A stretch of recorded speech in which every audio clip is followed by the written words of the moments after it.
छत्तीसगढ़ के एक छोटे से गांव में रामू नाम का एक गरीब किसान रहता था। उसकी उम्र लगभग 45 साल की थी। शरीर से दुबला पतला पर दिल से मजबूत और मेहनती। उसके पास एक छोटा सा खेत था जो ज़्यादा उपजाऊ नहीं था, लेकिन उसी से वह अपने परिवार का गुजारा करता था। उसके पास न तो ट्रैक्टर था, न ही आधुनिक उपकरण, बस एक हल, बैल और ढेर सारी उम्मीदें थी। रामू दिन भर खेतों में मेहनत करता, पर फिर भी उसकी फसल उतनी अच्छी नहीं होती थी जितनी गांव के अन्य किसानों की। विशेषकर श्याम बाबू, जो गांव के सबसे अमीर किसान थे। उनके पास 20 एकड़ जमीन, 4 ट्रैक्टर और शहर से लाई गई बीज और खाद होती। जब रामू अपनी 2-4 बोरियां अनाज के सिर पर उठाकर लाता, तब श्याम बाबू के ट्रैक्टरों से पूरा गोदाम भर जाता। रामू अक्सर अपने आप से कहता, मैं कितना भी मेहनत कर लूं, मैं श्याम बाबू जैसा कभी नहीं बन सकता। शायद भगवान ने मुझे कमतर ही बनाया है। उसके मन में यह विचार घर कर गया था कि वह दूसरों से पीछे है, इसलिए वह दिन प्रतिदिन निराश रहने लगा। एक दिन गांव में एक साधु आए। गांव के चौपाल में उन्होंने प्रवचन दिया, हे मनुष्यों, अपनी तुलना दूसरों से मत करो। हर आत्मा विशिष्ट है। तुलनाएं केवल दुख का कारण बनती हैं। रामू चुपचाप बैठा सुन रहा था।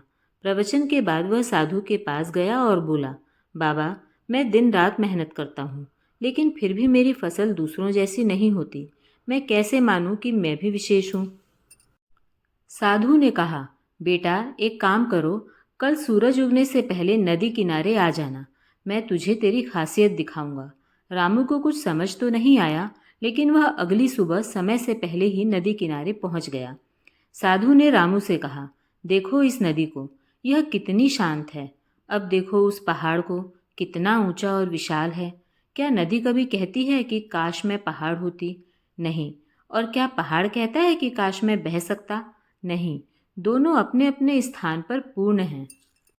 इसी तरह तुम भी उसी ब्रह्मा की रचना हो जिसने श्याम बाबू को बनाया, पर तुम्हारी राह और उद्देश्य अलग हैं। उनकी विशेषता है संसाधन, तुम्हारी विशेषता है आत्मा की ताकत और सहन शक्ति। दोनों की जरूरत इस संसार को है। रामू पहली बार अपने मन में कुछ हल्का महसूस करने लगा, जैसे कोई बोझ उतर गया हो। उस दिन के बाद रामू ने तय किया कि वह अपनी तुलना किसी से नहीं करेगा। उसने अपने छोटे से खेत को संवारने में लगन से मेहनत की।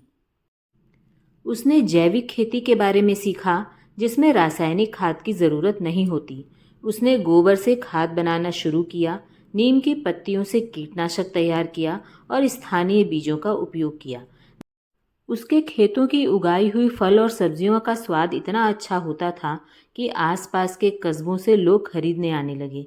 एक दिन स्थानीय अखबार में रामू की जैविक खेती की कहानी छपी। गांव के लोगों ने रामू को सम्मान देना शुरू किया, यहाँ तक कि श्याम बाबू भी उसके खेत में सलाह लेने आने लगे। रामू को अब समझ आ चुका था कि सम्मान तब मिलता है जब हम अपने आप को स्वीकारते हैं, जब हम यह मानते हैं कि हम जैसे हैं वैसे ही संपूर्ण हैं। उसने गांव के अन्य गरीब किसानों को भी जैविक खेती सिखानी शुरू की। कुछ ही सालों में गांव जैविक उत्पादों के लिए प्रसिद्ध हो गया।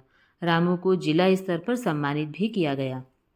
एक दिन साधु फिर गांव आए। रामू दौड़कर उनके पैरों में गिर पड़ा और बोला, बाबा, आपने मुझे मेरी असली ताकत दिखाई। अब मैं समझ गया हूँ कि तुलना दुख लाती है और आत्मस्वीकृति सुख। साधु मुस्कुराए और बोले, बेटा, तूने न केवल खुद को पाया बल्कि औरों को भी राह दिखाई। यही है एक विशेष आत्मा की पहचान।